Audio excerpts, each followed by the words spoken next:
آئیے سنتے ہیں استاد شاعر جناب مہندر سنگھ اشک صاحب کو، جنہوں نے شرکت کی لال قلعے کے تاریخی ریپبلک ڈے کے مشاعرے میں اور بہت ہی خوبصورت اشعار اور غزل سے نوازا۔ آئیے دیکھتے ہیں یہ ویڈیو۔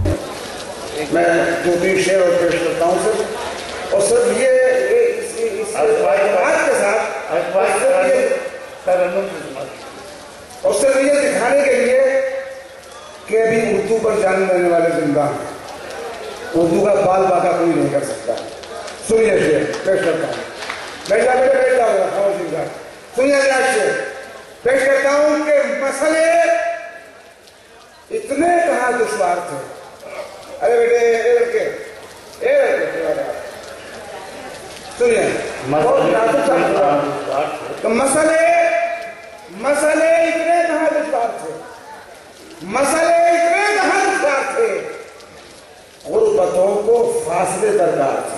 اچھا، واہ واہ واہ واہ۔ مسئلے اتنے کہاں دشوار تھے، مسئلے اتنے کہاں دشوار تھے، غربتوں کو فاصلے درکار تھے، دنیا سے غربتوں کو فاصلے درکار تھے۔ ایک سپاہی میں تھا اپنی فوج میں، ایک سپاہی میں تھا اپنی فوج میں، ایک سپاہی میں تھا۔ میں یہ المیہ پیش کر رہا ہوں اردو زبان کا، اپنی اردو کا۔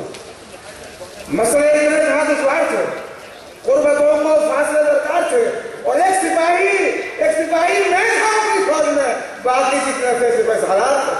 بہت اچھا ہے، سپاہی میں تھا اپنی فوج میں، باقی جتنے تھے سپاہی سالار تھے، اور اس لیے میدان سے ہٹنا پڑا، اس لیے میدان سے ہٹنا پڑا، اس لیے باقی جتنے تھے سپاہی سالار تھے، اس لیے میدان سے ہٹنا پڑا۔ میرے لشکر میں کئی غدار تھے، اس لیے میدان سے ہٹنا پڑا، اس لیے میدان سے ہٹنا پڑا۔ میرے لشکر میں کئی غدار تھے۔ تو دوستو کربلا کے ذہن میں رکھیے، اس گناہگار کا ایک شعر کیجیے، خدا کی قسم یہ عطائے ادھر سے عطا ہوتی ہے۔ شاعری یہاں کا کام نہیں ہے، شاعری یہاں کا کام ہے۔ اس لیے میدان سے ہٹنا پڑا، میرے لشکر میں کئی غدار تھے۔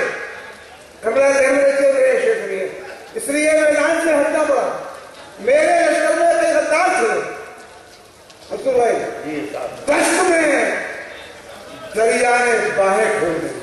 کیا کہنا، دشت میں دریا نے، کربلا ذہن میں رکھیے، سنیے شعر۔ اس لیے میدان سے ہٹنا